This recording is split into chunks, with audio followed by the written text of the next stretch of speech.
Hey everybody, welcome to Jeep Talk. Remember, whenever I do a video in the Jeep, we call it Jeep Talk. So I'm not in the mountains right now, I'm down in the Jeep. And so we're going to continue this subject, this discussion about the brain. So,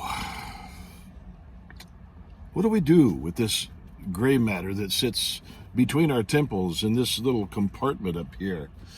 It sits inside this skull that we have. What are we going to do with that? I call your attention to this. Remember those unalienable rights that we've been endowed with by our Creator, that among these are life, liberty, and the pursuit of happiness? Remember those things? Well, guess what? I'm going to give you some profound information regarding that. Life, liberty, and the pursuit of happiness cannot be embraced nor enjoyed unless you use your brain. This profound, miraculous gray matter up here, if you don't use your brain, you'll never fully benefit or enjoy life, liberty, and the pursuit of happiness. It requires that you use your brain. This gray matter up here is a miracle that no other part of creation has. And remember, it's either a myth or it's fact. I don't know, but for the sake of discussion, they say we only use, which we've chose the number of 6% of our brain capacity. So we have to ask the question, does that mean we're 96% stupid or 96% just ignorant?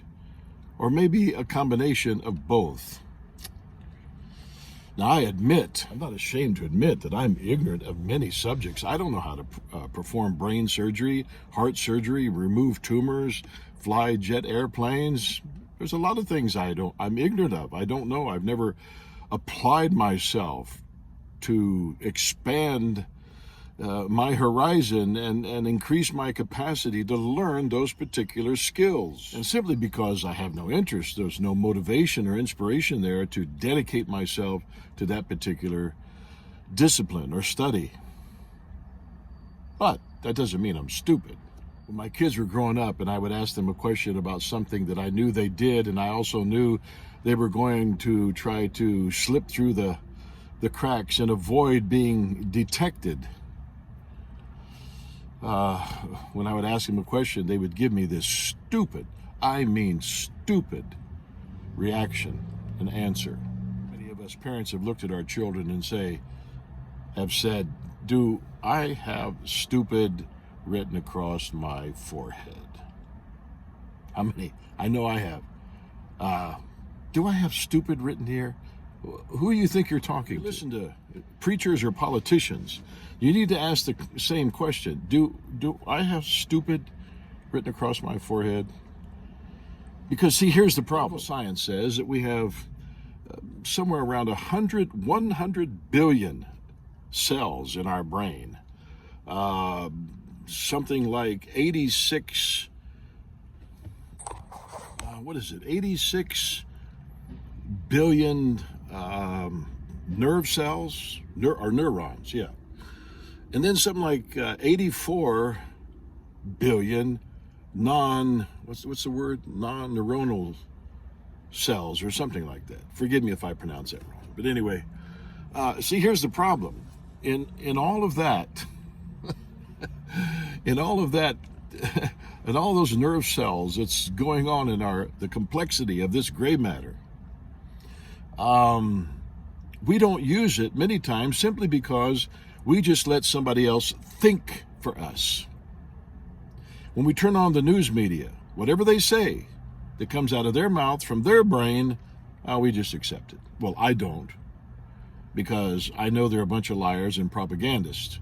But a lot of people, this particular news media, this newscaster said this, so it must be right. So they just shut their brain off. Their brain goes into some comatose stage, completely becomes dormant. They become brainwashed or brain dead, and whatever the news journalist says, well, that's good enough. God gave you your own specific, particular, unique brain.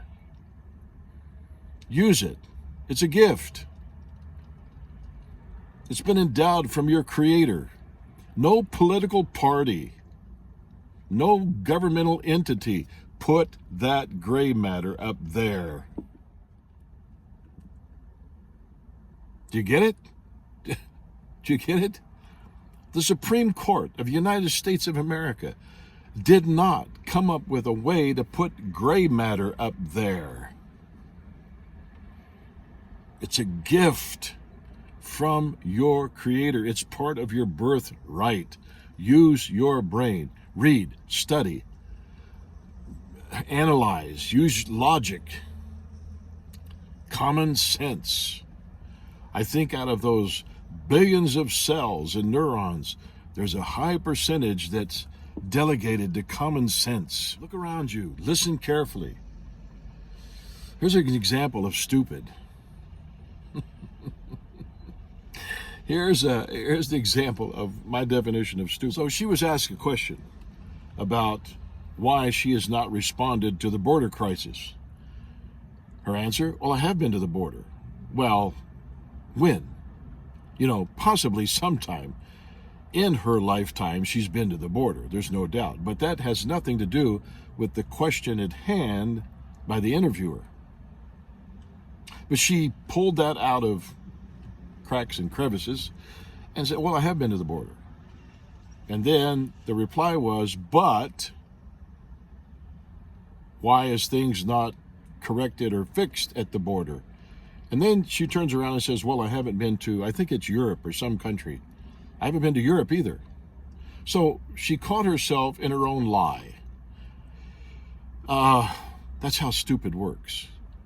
Because a narcissist is never wrong. Remember that.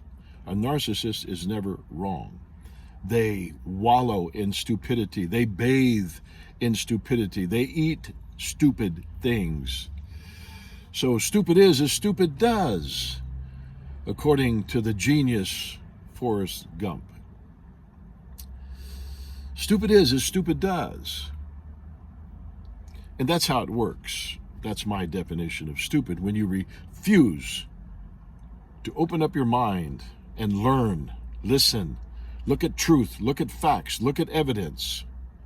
But stupid people will look at that and then turn right around and contradict everything that's truth, contradict everything, deny everything that's fact, and deny all the evidence laying there before them. And then pull out of those dark cracks and crevices some stupid remarks, some stupid replies, some stupid reaction. So, it's your choice.